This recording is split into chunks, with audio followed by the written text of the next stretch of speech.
الحمد لله وكفى وسلام على عباده الذين اصطفى أما بعد فأعوذ بالله من الشيطان الرجيم بسم الله الرحمن الرحيم قال الله تبارك وتعالى إنا نحن نزلنا الذكر وإنا له لحافظون. قال النبي صلى الله عليه وآله وسلم يا علي تعلم القرآن وعلم الناس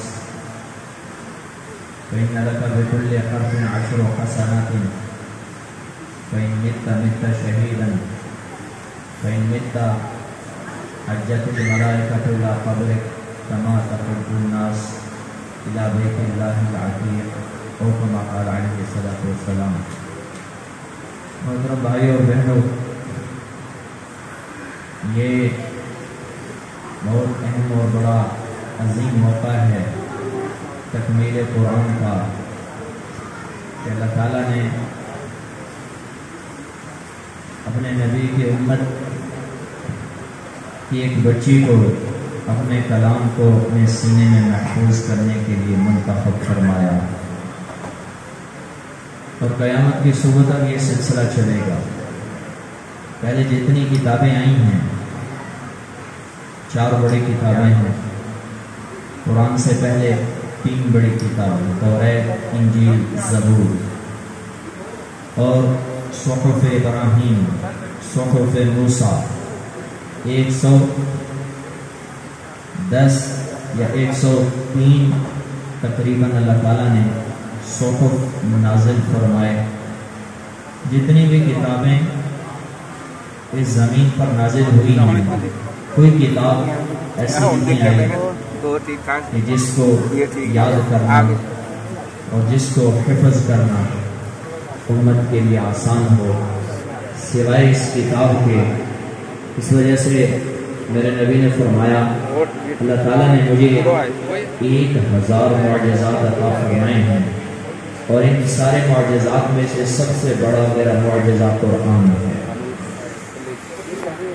اور یہ قرآن ہی کا معجزہ ہے، میرے نبی ہی کا معجزہ ہے کہ قرآن کو یاد کرنا اللہ نے آسان کر دیا. جو آدمی عزم کر لے، نیت کر لے، 6 سال کے بچے سے لے کر 60 سال کے بوڑھے تک، وہ بڑے آسانی سے قرآن کو یاد کر سکتا ہے. میرے دادا استاد مولانا حسین احمد مدنی رحمۃ اللہ ہے، وہ ایک سفر میں تھے، رمضان آ گیا، قرآن کے حافظ نہیں تھے. استاد نے کہا کہ ہر سال قرآن سنتے تھے، اس سال محرومیت ہو گئی. انہوں نے کہا کہ آپ میرے لیے دعا کریں، میں کوشش کروں گا. روزانہ دن میں پارا کرتے تھے اور شام کو سنا دیتے تھے. یوں 30 دن میں پورا قرآن پاک انہوں نے حفظ کر. ابھی کچھ عرصہ پہلے ہمارے بزرگ فوت ہوئے کراچی کے، مولانا سلیم اللہ خان صاحب رحمۃ اللہ علیہ. انہوں نے 27 دن میں پورا قرآن حفظ کیا، 27 دن. اور امام محمد رحمۃ اللہ علیہ کے بارے میں آتا ہے، امام ابو حنیفہ رحمۃ اللہ علیہ کی فقاہت کی مجلس ہوتی تھی، تو یہ پڑھنے کے لیے آئے. بچے تھے تو انہوں نے دیکھا، انہوں نے کہا بیٹا آپ پہلے جاؤ حفظ کرو، پھر میرے مجلس میں آنا. قرآن یاد ہوگا تو میری بات کو سمجھ سکو گے. مسائل مستنبط کیے جاتے ہیں قرآن کی آیات سے. تو وہ اس وقت اٹھ کے چلے گئے، اور ٹھیک 8 دن بعد پھر مجلس میں آ کر بیٹھ گئے. تو انہوں نے کہا اللہ تیرا بھلا کرے، میں نے تجھے سمجھایا تھا، شاید تجھے بات سمجھ نہیں ہے، پہلے حفظ کرو پھر آنا. انہوں نے کہا حضرت میں نے 8 دن میں پورا قرآن حفظ کر دیا. اور تاریخ کی کتابوں میں سب سے کم عرصہ جو مجھے ملا ہے وہ 3 دن کا ہے. محمد بن صالح الکلبی رحمۃ اللہ علیہ بہت بڑے عالم تھے، اور ایک مرتبہ بیٹھے ہوئے اپنے دوستوں کی محفل میں، تو دوستوں نے کہا تیرا علم کیا علم ہے کہ تو قرآن کا حافظ ہی کوئی. کہنے لگا اس رب کی قسم جس نے اس قرآن کو اپنا کلام بنا کے اتارا ہے، جو جس کے لیے کلام ہے، میں اس وقت تک اپنے گھر سے باہر نہیں نکلوں گا جب تک حفظ نہ کر لوں. 3 دن شام کو اپنے دوستوں کے پاس پہنچے، انہوں نے کہا قسم توڑ دی کہ نہیں مکمل ہو گئے، اللہ نے پورا قرآن یاد کیا. تو اگر آدمی میں جستجو ہو، طلب ہو، تو اللہ تعالیٰ اس کا حفظ کرنا، اس پر عمل کرنا اس کو سمجھنا، سینے سے لگانا انسان کے لیے آسان کر دیتا ہے۔ اور میرے نبی نے فرمایا یہ کتاب بلندی والی ہے، جو اس کو سینے سے لگائیں گے اللہ ان کو بلند کرے گا۔ قوموں کا عروج، وہ معزز تھے زمانے میں مسلمان ہو کے، تم خوار ہوتا رہتے قرآن ہو کے۔ ہمارے زوال کی وجہ یہ ہے ہم نے قرآن کو چھوڑ دیا۔ وہ قرآن جو اللہ کی ذات کے اندر سے نکلا ہے، وہ قرآن جو کائنات کی سب سے عظیم ترین ہستی کے سینے پر اللہ تعالیٰ نے نازل کروایا، وہ قرآن جو فرشتوں کے سردار جبریل امین جس کو لے کر آئے ہیں، وہ قرآن جو پہاڑوں پر نازل ہو تو وہ ریزہ ریزہ ہو جائیں، اور لوحو قلم پر اگر براہ راست نازل ہو تو لوحوں کے ٹکڑے ہو جائیں۔ وہ قرآن جو اللہ کی ذات کا کلام ہے، وہ قرآن جو پہلی جتنی کتابیں آئی ہیں وہ کتاب اللہ ہیں، کلام اللہ نہیں ہے، اللہ کی کتاب ہے، اللہ کا کلام نہیں ہے، اللہ کا کلام نہیں ہے۔ توریت میں الفاظ جبریل کے ہیں، معانی اللہ کے ہیں، مراد اللہ کے ہیں۔ انجیل میں الفاظ جبریل کے ہیں، معانی اللہ کے۔ زبور میں الفاظ جبریل کے، معانی اللہ کے۔ صحف ابراہیم میں الفاظ جبریل کے، معانی اللہ کے۔ اور صحف موسیٰ میں الفاظ جبریل کے، معانی اللہ کے۔ صحف آدم میں الفاظ جبریل کے، معانی اللہ کے۔ اور صحف شیخ میں الفاظ جبریل کے، معانی اللہ کے۔ قرآن واحد کتاب ہے جس کے الفاظ بھی اللہ کے ہیں اور معانی بھی اللہ کے۔ سبحان اللہ۔ جتنی کتابیں نازل ہوئی کسی کی حفاظت کا کوئی وعدہ نہیں۔ اِنَّا نَحْنُ نَزَّلْنَا الذِّكْرَ وَإِنَّا لَهُ لَحَافِظُونَ، میں نے نازل کیا ہے، میں اس کا محافظ ہوں، کوئی ہے جو مٹا سکے اس کو۔ 1861 میں ڈاکٹر ولیم کے سروے کے بعد برطانوی حکومت نے 3.5 لاکھ قرآن کے نسخے جمع کیے کہ ہم ہندوستان کی سرزمین سے قرآن کو مٹانا چاہتے ہیں۔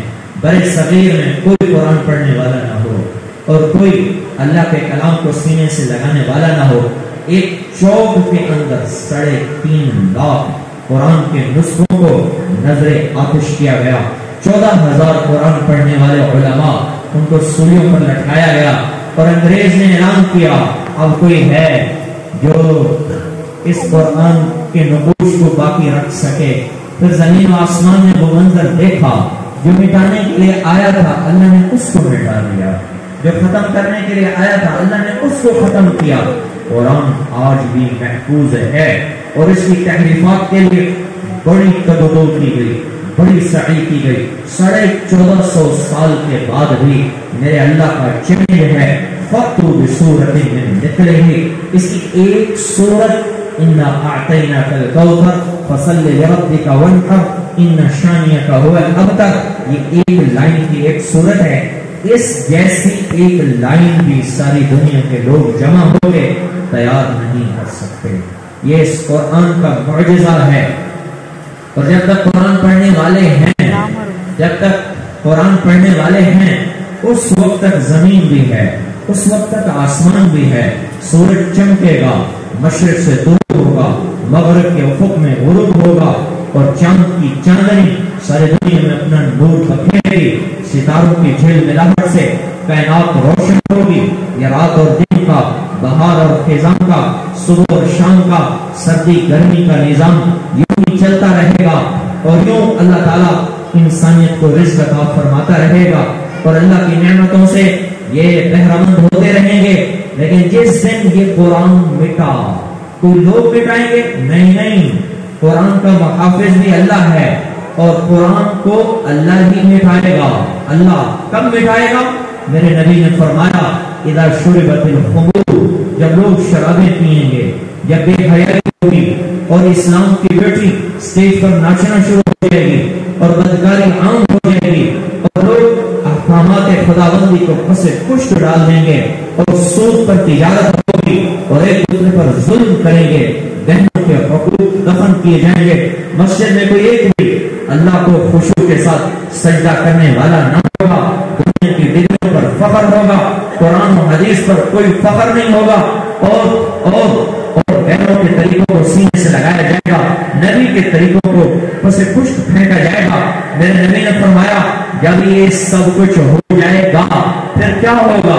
تم دیکھو گے مشرق و مغرب میں، شمال و جنوب میں، مساجد میں، الماریوں میں، گھروں میں، دفتروں میں قرآن پڑا ہوگا، غلاف میں لپٹا ہوا، گدوں کے درمیان سجا ہوا قرآن پڑا ہوگا، جس کا ایک ایک حرف اس پر لکھا ہوا۔ ایک رات آئے گی جب اللہ تعالیٰ ایک فرشتے کو بھیجے گا، وہ ایک رات میں آئے گا فرشتہ، اللہ تعالیٰ اس فرشتے کو بھیجے گا جب لوگ سوئیں گے تو اس حال میں کہ قرآن سارے عالم میں موجود ہے، اور اٹھیں گے تو اس حال میں جس قرآن کے نسخے کو اٹھا کے اس کو کھنگالیں گے سفید کاغذ نظر آئیں گے اور قرآن کے نقوش نظر نہیں آئیں گے۔ پھر جب قرآن مٹے گا پھر اللہ تعالیٰ فیصلہ فرمائے گا کہ اب دنیا بھی مٹے گی، اب کائنات بھی مٹے گی، زمین و آسمان بھی مٹیں گے، سارا جہان مٹے گا، آگے کائنات باقی رہنے کے قابل نہیں ہے۔ تو بھائیو بہنوں، ہمارا وجود اس قرآن کی وجہ سے ہے، اللہ کے نام کی وجہ سے ہے۔ لا تقوم الساعة حتى لا يقال اللہ اللہ، اس وقت تک قیامت قائم نہیں ہوگی جب تک کوئی ایک بھی اللہ کا نام لینے والا ہے، کوئی ایک بھی اللہ کا نام لینے والی ہے۔ لیکن جب اللہ کا نام لینے والے ختم ہو جائیں گے پھر اللہ تعالیٰ کو کوئی ضرورت نہیں امریکہ کی، پھر اللہ کو کوئی ضرورت نہیں اسرائیل کی، پھر اللہ کو کوئی ضرورت نہیں ہے یہ جدید ٹیکنالوجی والوں کی، پھر اللہ کو کوئی ضرورت نہیں افریقہ کی، آسٹریلیا کی، فجی آئی لینڈ کی، برازیل کی، فرانس کی۔ پھر میرا رب سورج مغرب سے طلوع کرے گا، زمین کے ٹکڑے ہوں گے، آسمان یوم تبدل الارض غیر الارض والسماوات وبرزوا للہ الواحد القہار۔ پھر یہ ساری زمین کو اللہ تعالیٰ اپنی مٹھی میں لے لے گا۔ میرے رب کی مٹھی اتنی بڑی ہے، سمجھانے کے لیے بتایا ساتوں زمین آسمان اللہ کی مٹھی میں آ جائیں گے۔ پھر اللہ ایک اور زمین بچھائے گا، ایک اور آسمان تنے گا، پھر وَلَقَدْ جِئْتُمُونَا فُرَادًا، ہم میں سے ایک ایک کو اپنے سامنے کھڑا کرے گا، پھر پوچھے گا بول قرآن سے وفا کی تھی یا عہد شکنی کی تھی، قرآن کو سینے سے لگایا تھا یا قرآن کو پس پشت ڈالا تھا۔ اقبال مرحوم ہمارے زوال کی یہی وجہ بتاتے ہیں جواب شکوہ میں، کون ہے تارک عین رسول مختار، کس کی آنکھوں میں سمایا ہے شعار اغیار، کس کی نگہ طرز ہے صرف سے بیزار، قلب میں سوز نہیں، روح میں احساس نہیں، کچھ بھی پیغام محمد کا تمہیں پاس نہیں۔ میرے بھائیو، یہ ربیع الاول کا مہینہ تھا جب کائنات کی کفر کی سیاہی اور اندھیرے اللہ تعالیٰ نے اس کو لپیٹا، ایک آفتاب و مہتاب نمودار ہوا۔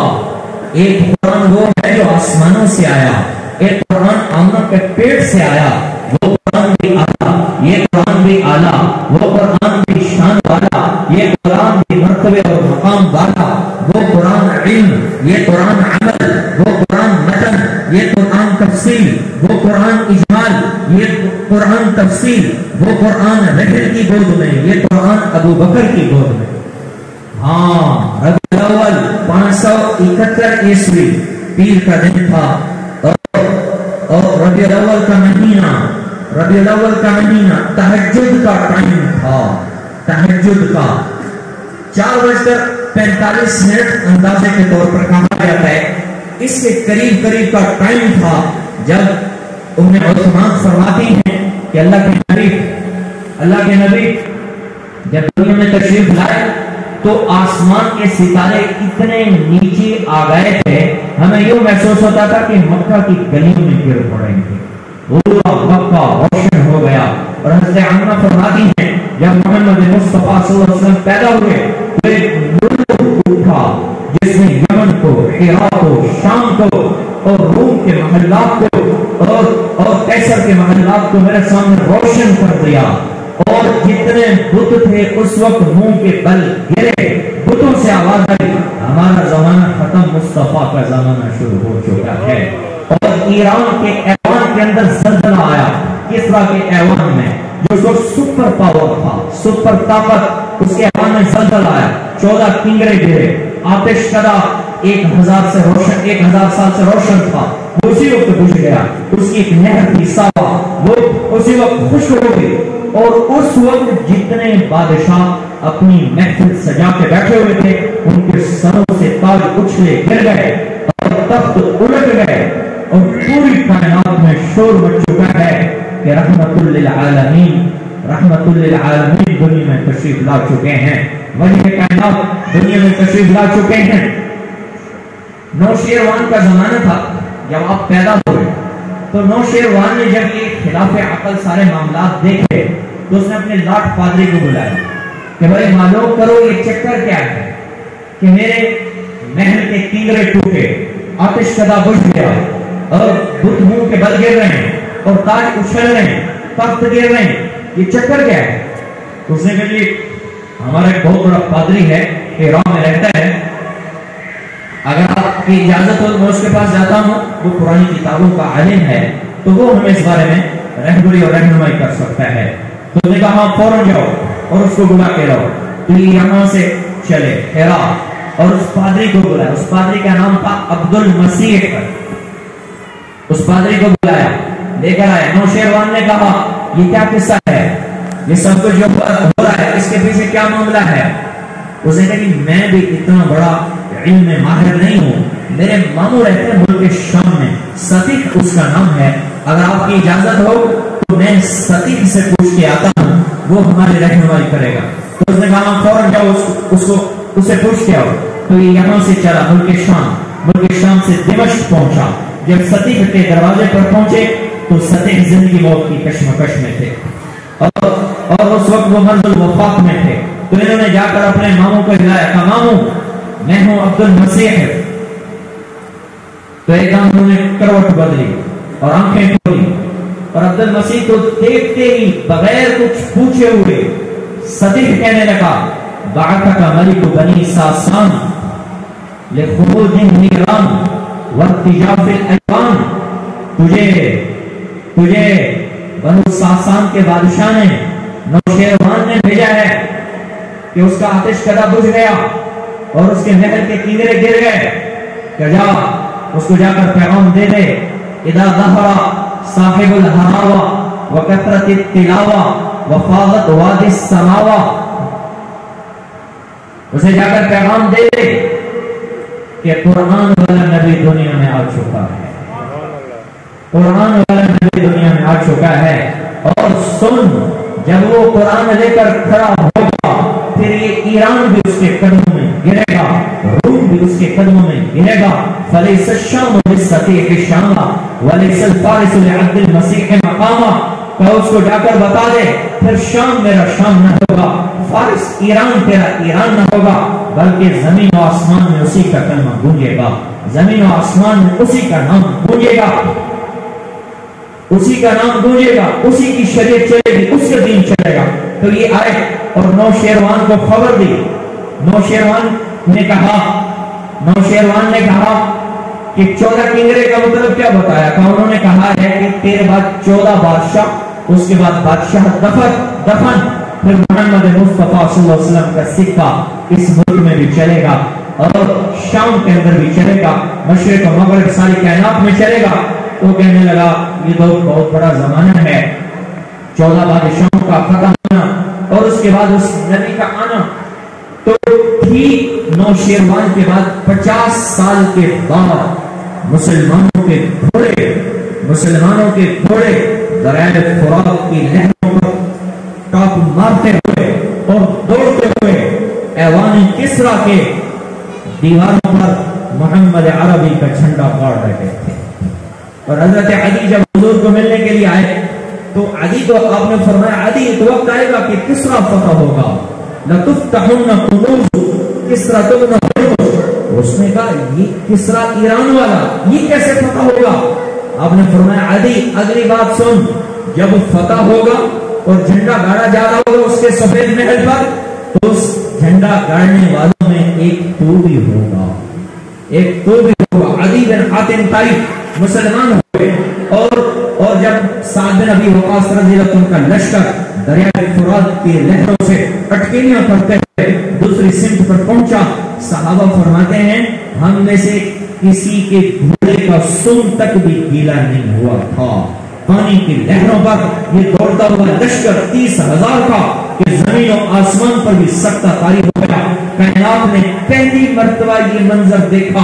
موسیٰ علیہ السلام کے ساتھیوں کے لیے تو اللہ تعالیٰ نے پانی کو روکا تھا اور زمین پر چلایا تھا, اور محمد مصطفیٰ صلی اللہ علیہ وسلم کے ساتھیوں کے لیے اللہ تعالیٰ نے پانی کو سطح عرض بنا دیا, اور اسی پر وہ اپنے گھوڑوں کو دوڑاتے ہوئے کسرا تک پہنچے. اور ادھر عدی بن حاتم فرمانے لگے, جب جھنڈا گاڑنے لگے دیوار پر کھڑے ہوئے تو میں بھی ان کے ساتھ تھا, اور میں نے زور سے کہا اللہ اکبر اللہ اکبر, صدق اللہ و رسولہ صدق اللہ و رسولہ, اللہ اور اس کے رسول نے سچ کہا.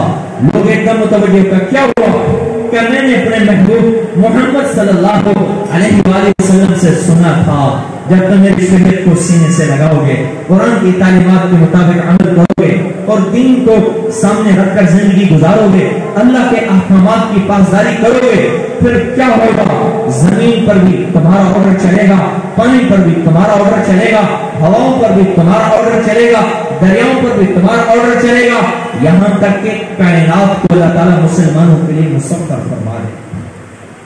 میرے بھائیو, میں اسی پر بات ختم کرتا ہوں. ہمارے سلفی صاحب تشریف لائے ہیں, انہوں نے بات فرمانی ہے. میں صرف آپ کو گوشت گزار کرنا چاہتا ہوں. ہمارے زوال کی وجہ یہ نہیں ہے کہ ہم ایٹمی پلان میں ہم غیروں سے پیچھے ہیں. ہمارے زوال کی وجہ یہ نہیں ہے ہمارے پاس پیسہ اور دولت کی کمی ہے.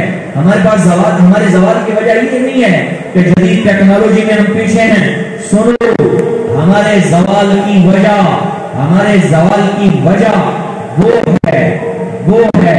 وہ چیز ہے جس کو صحابہ نے اپنایا اور ہم نے چھوڑ دیا.